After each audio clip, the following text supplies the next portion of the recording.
Bonjour à toutes et à tous, bienvenue sur votre chaîne d'information régionale. L'actualité est du jour en images en 8 minutes en ce mardi 17 septembre avec d'abord vos prévisions météo. Globalement, on aura le droit aujourd'hui à du soleil, du ciel bleu. Après quelques nuages bas ce matin, ce sont surtout des voiles nuageux, des nuages d'altitude sans conséquence que l'on aura aujourd'hui. Une belle journée ensoleillée, mais des températures un peu fraîches, inférieures au normal de saison. 19 degrés à Lille, 18 à Saint-Omer, 17 sur le littoral Côte d'Opale. Les prévisions météo complètes après ce journal.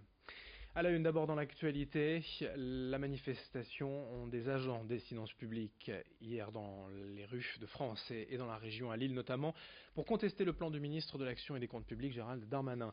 Les grévistes s'opposent avant tout à la fermeture de toutes les agences de trésorerie du pays, des lieux où l'on se rend en cas de problème avec l'administration fiscale. À terme, selon les syndicats, il n'y aurait donc plus d'aide directe et chacun devrait se débrouiller par soi-même. La mesure du ministre prévoit toutefois des démarches en ligne, comme c'est déjà le cas aujourd'hui. Mais c'est insuffisant, répondent les agents. À Lille, hier, 45% des salariés des finances publiques étaient mobilisés. On écoute l'un d'entre eux, au micro de Rémi Desremaux. Comme alternative, je vous dis déjà qu'on mette le plan au placard dans un premier temps, ça c'est la première chose, et dans un deuxième temps qu'on ait une réelle négociation. Il y a 10 ans, on a fusionné les impôts et le trésor, depuis 10 ans on demande à ce qu'il y ait un bilan de fait, il n'y a jamais eu un seul bilan de fait. Et depuis 10 ans, on a supprimé 1300 emplois dans le Nord. On était 4200, on est 2900. Et on pense que ça va pas bien actuellement, mais je vous dis ce qu'ils veulent faire, ça ira encore moins bien demain. L'actualité en images aussi avec la semaine de la mobilité dans les Hauts-de-France et un challenge pour les entreprises régionales pour promouvoir les modes de transport doux et alternatifs, que ce soit la marche, le vélo, la trottinette ou bien sûr les transports en commun et le covoiturage. L'idée étant très simplement de comptabiliser le nombre de kilomètres parcourus sur le trajet domicile-travail. Ici à Marc-en-Barœul, les salariés de la société L'Olivier Assurance ont décidé de participer pour convaincre leurs collègues de changer leurs habitudes. Les entreprises qui souhaitent participer peuvent s'inscrire sur le site internet challenge-mobilité-hdf.fr. Il y a plusieurs catégories et plusieurs prix en jeu. Explication au micro de Rémi Desremaux.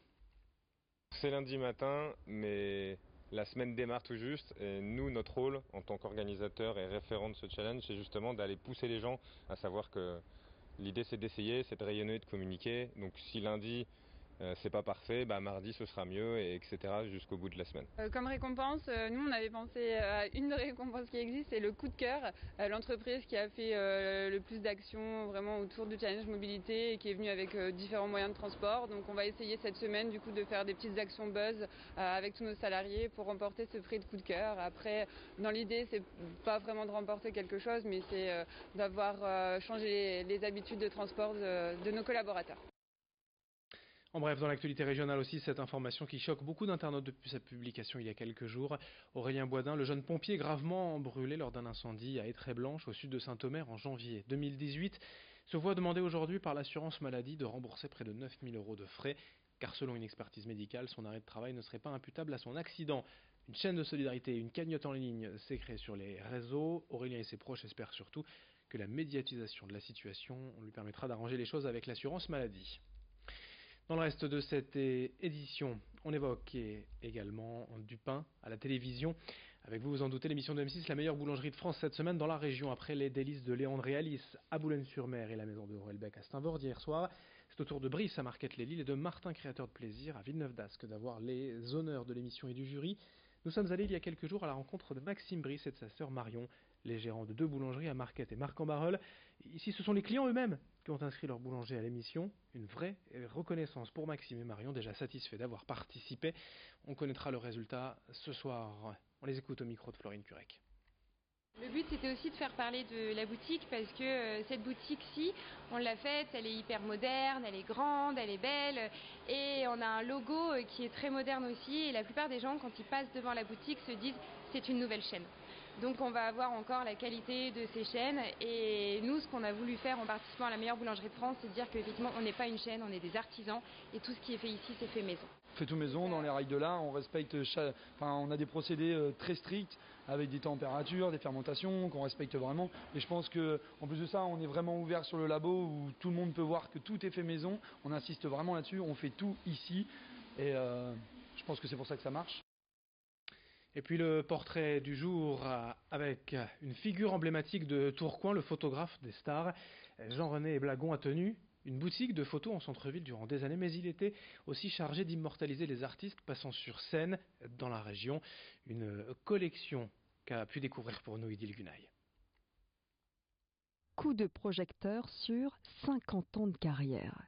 À partir des années 60, Jean-René Éblagon a photographié une multitude de stars de passage dans les théâtres de Lille, Roubaix et Tourcoing. Après un apprentissage du dessin aux Beaux-Arts et 3 ans d'études de photo, c'est tout naturellement que ce Tourquenois a fait de sa passion son métier, impulsé par son père, lui aussi photographe de stars. Ça vient de mon père au départ qui m'a donné le virus. Il était lui photographe du théâtre municipal de Tourcoing, photographe officiel à l'époque.